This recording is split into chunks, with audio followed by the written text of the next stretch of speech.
Assalamu alaikum dear students, hope you are doing well. Today I am going to start exercise 4.4 question number 4. How many terms are there in a geometric sequence in which the first and the last terms are 16 and 1 by 64 respectively and r is equal to 1 by 2? How many terms are there in a geometric sequence? Total number of जो terms हैं वो आपने calculate करनी है in which the first term a1 and the last term an are given and r is equal to 1 by 2. common ratio आपके पास क्या है 1 by 2. अब आपके पास क्वेश्चन में गिवन क्या है फर्स्ट टर्म और वो आपके पास क्या है 16 और लास्ट टर्म में आपके पास 1 by 64 और आपके पास क्या है कॉमन रेशियो वो आपके पास गिवन है 1 डिवाइडेड बाय 2. फार्मूला आप इसमें क्या यूज़ करते हैं जो आपके पास जनरल फॉर्म है a n is equal to a one like first term r की power n minus one. N आपके पास क्या है टोटल नंबर ऑफ टर्म्स जो आपने कैलकुलेट करनी है. लास्ट टर्म आपके पास गिवन है फर्स्ट टर्म आपके पास क्या है 16 और आर आपके पास क्या है 1 डिवाइडेड बाई 2. अब आपके पास सबसे पहले क्या है कि 1 divided by 64 equal to 16 into 1 by 2 और जो आपके पास कॉमन रेशियो है 1 बाई 2 इसकी पावर क्या है 1 माइनस 1. सबसे पहले आप क्या करेंगे 16 जो है वो आपके पास जो कॉमन रेशियो है उसकी पावर है उसके साथ मल्टीप्लाई हो रहा है 16 को आप बोथ साइड पे डिवाइड कर देंगे. डिवाइड करेंगे तो आपके पास क्या आ जाएगा 1 डिवाइडेड बाई 64 मल्टीप्लाई 16 उसका आंसर क्या आ जाएगा 1024 और आपके पास 16 डिवाइडेड बाई 16 1 तो आपके पास जो रिमेनिंग पार्ट है वो आ जाएगा 1 divided by 2 whole power n minus 1. अब आपके पास 1024 आपके पास क्या है इक्वल टू 2 की पावर 10.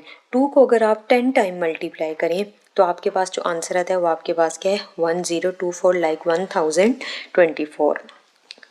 अब यहाँ पर आपके पास क्या है 1 divided by 2 whole power n minus 1 which is equal to 1 divided by 2 power 10. अब यहाँ पर देखिए आपके पास जो दोनों 1 by 2 whole power n minus 1 1 by 2 whole power 10 आपके पास जो दोनों जो बेस है वो आपके पास क्या आ गया सेम आ गई है. पावर आपके पास n माइनस 1 तो आप कंपेयर कर लेंगे n minus 1 equal to 10 n is equal to 11.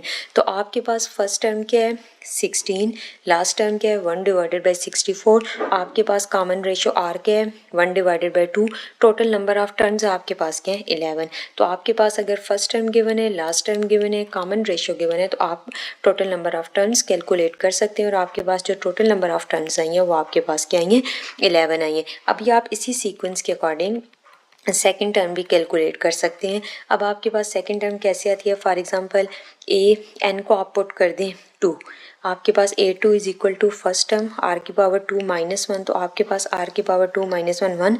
अब फर्स्ट टर्म आपके पास क्या है 16 और 1 डिवाइडेड बाई 2 जो आपके पास सेकंड टर्म आ जाएगी वो आपके पास आ जाएगी 8. इसी के according third term fourth term आपके पास कंप्लीट सीक्वेंस आप फाइंड कर सकते हैं. अगर आपके पास n गिवन है तो आपके पास सबसे पहले n क्या है 11 है तो आप n को फिर 3 पुट करते हैं. n को जैसे ही 3 पुट करेंगे तो आपके पास a3 is equal to a1 r की पावर 3 माइनस 1 r स्क्वायर आ जाएगा 1 डिवाइडेड बाई 2 का होल स्क्वायर जब लेंगे तो आपके पास 1 बाई 4 आ जाएगा 16 इंटू 1 बाई 4 तो आपके पास जो थर्ड टर्म आ जाएगी वो 4 आ जाएगी. फर्स्ट आपके पास 16 है सेकेंड आपके पास 8 आई है थर्ड आपके पास 4 फिर उसी के अकॉर्डिंग आपके पास आंसर आ जाएगा. नेक्स्ट है आपके पास क्वेश्चन नंबर 5.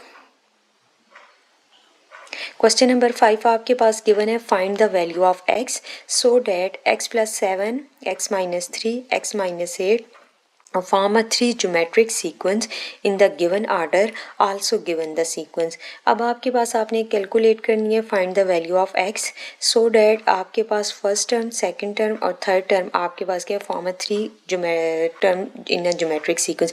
आपके पास 3 कंसेक्टिव टर्म्स गिवन है in a geometric sequence in a given order also given the sequence. आपने आल्सो गिव करना है सीक्वेंस फाइंड करनी है आपने वैल्यू ऑफ x. अब यहाँ पर आपके पास क्या है कि x plus 7 x minus 3 x minus 8 form a geometric progression for 3 consecutive terms. अब आपके पास क्या है 3 कंसेक्टिव टर्म्स गिवन है a b c in a geometric progression. अगर आपके पास 3 कंसेक्टिव टर्म्स गिवन है इन अ ज्योमेट्रिक प्रोग्रेशन तो आपके पास वो किसके इक्वल है b square is equal to a c like b square is equal to a c. इसमें फर्स्ट टर्म आपके पास क्या है x प्लस 7 सेकेंड टर्म आपके पास b आपके पास क्या है x माइनस 3 और c आपके पास क्या है x माइनस 8.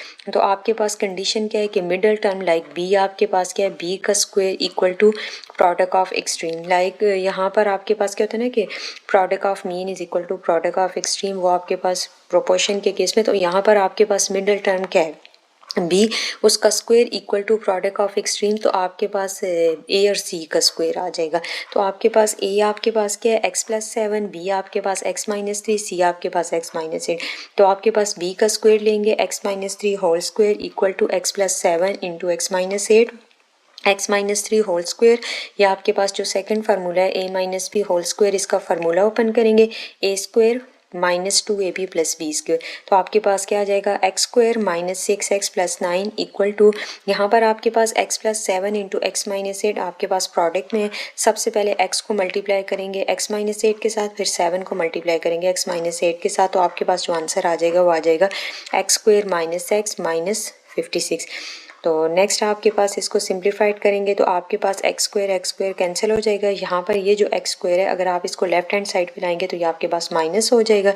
ये यहाँ पर -x है, तो जब इसको लेफ्ट हैंड साइड पे लेकर आएंगे तो ये आपके पास +x हो जाएगा। अब यहाँ पर आपके पास क्या है, -6x plus 9 equal to -x -15। आपने x की वैल्यू फाइंड करनी है, तो -6x प्लस x, तो आपके पास -5x इक्वल टू -56 -9 आपके पास -65।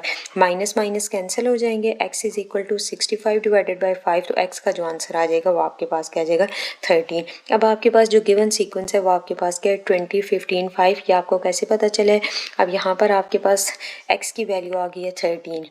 आपके पास जो फर्स्ट टर्म गिवन थी वो आपके पास क्या है x+7, तो आपके पास x की वैल्यू 13 पुट करें तो आपके पास फर्स्ट टर्म आ जाएगी 20, सेकेंड टर्म में 13 - 10, तो आपके पास वो क्या है 13 - 3, तो आपके पास 10, और थर्ड में आपके पास 13 - 8 5। तो आपके पास जो गिवन सीक्वेंस आ गया वो आपके पास क्या है 20 10 5। इस केस में कॉमन रेशो के अकॉर्डिंग करते हैं, तो आपके पास 10 डिवाइडेड बाई 20, तो क्या आंसर आ जाएगा 10 divided by 20 1/2, 5 divided by 10 1 divided by 2। तो जो गिवन सीक्वेंस है वो आपके पास क्या है ज्योमेट्रिक प्रोग्रेशन के अकॉर्डिंग है। आपके पास जो गिवन सीक्वेंस है इसमें जो रेशो है वो आपके पास कॉमन आ रही है। Thank you so much for watching.